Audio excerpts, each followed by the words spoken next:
Hi guys and welcome to Throwzone.com. This is Mohit Soni. What you're looking at is the Mercedes-Benz EQA for the year 2024.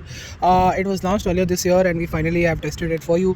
What has been the car all about? Well, this is the entry-level SUV for the brand, and that means that it will go against some very good established rivals as well, because Mercedes-Benz is sort of new to this segment, and what you get here is something that goes against the likes of the BMW iX1 and the Volvo C40 and the XC40 and the EX range of cars, and the lot of renaming that they've done goes against those cars. Of course, Audi, Lexus, or does not have anything to compete right now, but the EQA is so good that you might not have to look apart from the top two manufacturers anyways.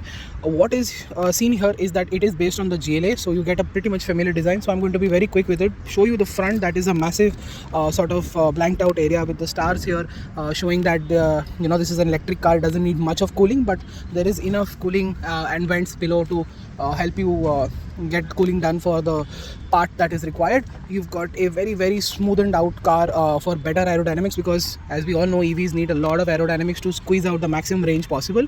And this is the side profile, where you can see very nice good looking wheels.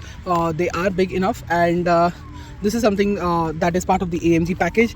These 19-inch wheels are good, but at the same time they look a little bit slimmer because of the electric cars don't really get those huge wheels that we see even on entry level luxury cars. So at the back you've got the bar that runs all the way line, and you've got the EQA badging, the Mercedes badging, which will act as a boot opener to show you that this is the kind of boot space that you get here. It's occupied right now with the chargings and the cables, along with the toolkit and etc. Down here you can see there is another space for the toolkit as well, and you've got electronic tailgate, of course. And let me show you what the charging point looks like, which is quite brilliant and well accessed. Getting in the back behind my own 511 driving position, you can see knee room and leg room are quite good. Foot room is very impressive. I sit quite low, and there is bare minimum in terms of the hump that comes in between, so 3 people can sit here for a small journeys, and I think that is brilliant. You've got your charging points and space to keep some stuff, vents of course without climate control, and this is what you get in terms of storage is actually quite brilliant. At the back here, 3 pointed headrests, 3 pointed seat belts, and 3 headrests for all 3 passengers, with cup holders coming out like this. Very nice soft touch armrest here for the passengers. Double pane huge sunroof that makes this cabin really airy and full of light. And yeah, that is what the car has been all about. Let's get in the front now and tell you what the cockpit has to offer, which is, as always, you've got keyless entry and go now. You've got lumbar adjust for the seat, memory seats, the powered seats, but no ventilated seats surprisingly in this car. Very high quality cabin. You've got an HUD right there. The vents are bronze, so it signifies the electric nature and powertrain of this car. And you've got the usual AC buttons down there. The wireless charger surprisingly can't hold big phones. The cup holders are small enough, quite small, and they can only house certain things, not all the big glasses.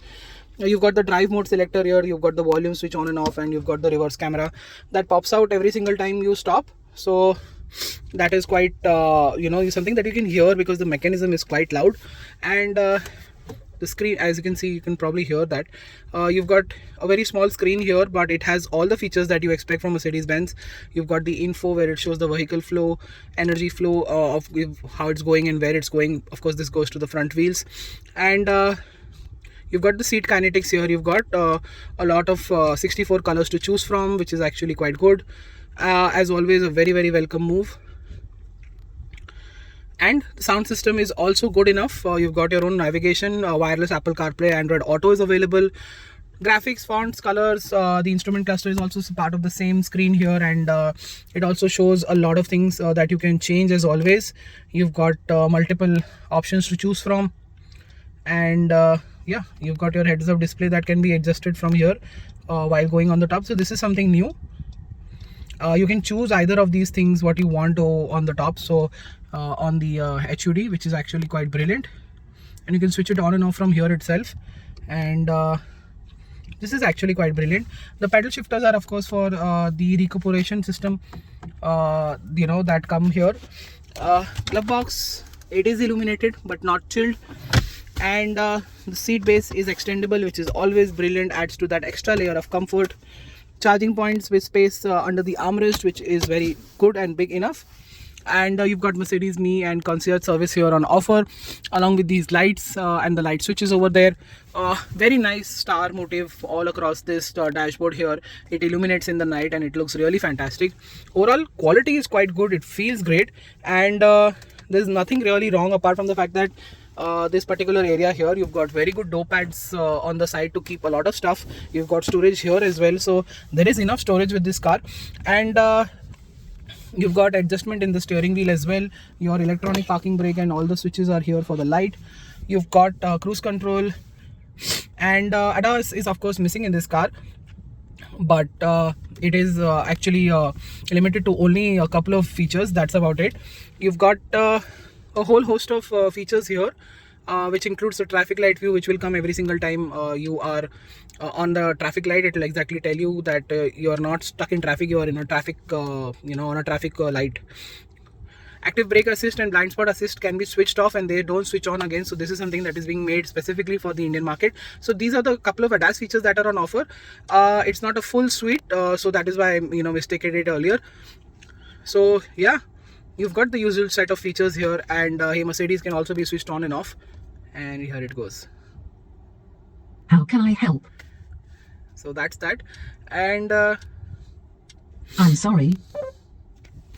you can access the features right from here.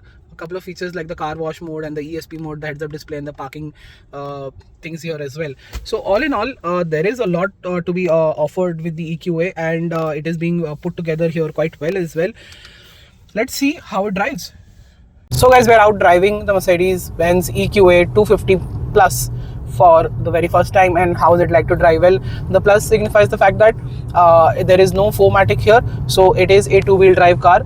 And the 250 stands for power output of 140 bhp and 385 newton meters of torque. Those are modest numbers, but those numbers are also something that is good enough, because performance is brisk at 8.6 seconds to 100, and the instant torque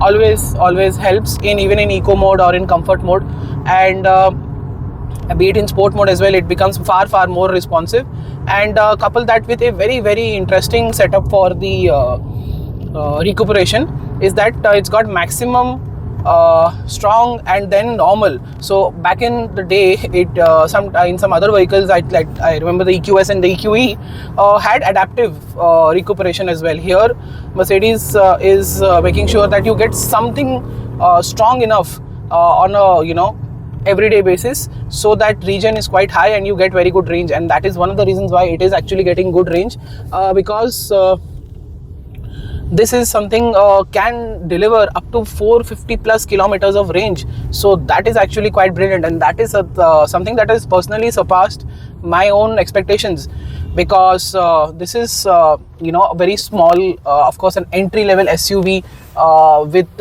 electric powertrain, and it has worked quite well for Mercedes-Benz. The kind of range that you're getting here is exactly what people look forward to. The range anxiety concept that exists, which is slowly going away, with the fact that 450 kilometers is actually a very good number. You can almost stretch it to a slightly higher, because you can do that with Mercedes-Benz cars, because the regen is quite high, it's on point, and the battery density is quite good enough to hold on for a very long time of range. So that is actually makes the EQA a very good car to be considered.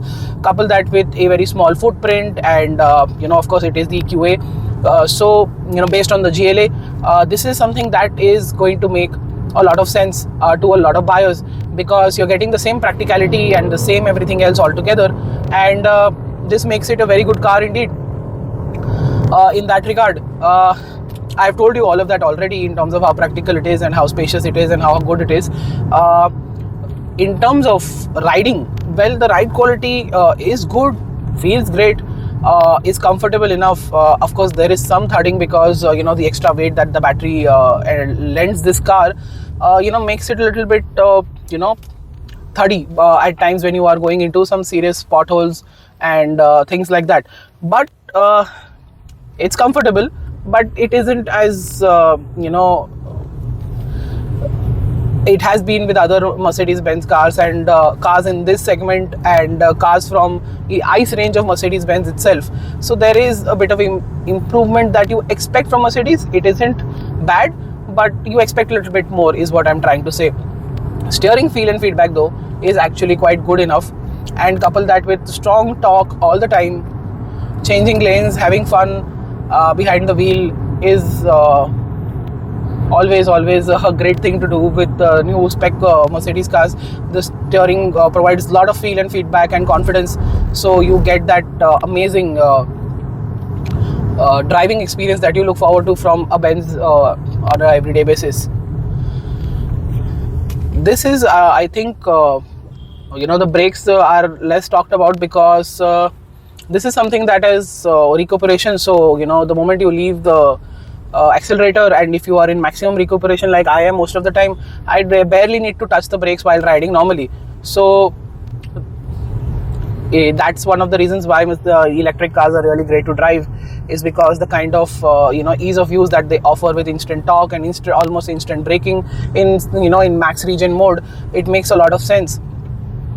Right now, even with I've been driving it for a couple of days with slightly heavy throttle inputs, the maximum range it still shows 460 kilometers, and the current range with current driving style can last up to 360 kilometers.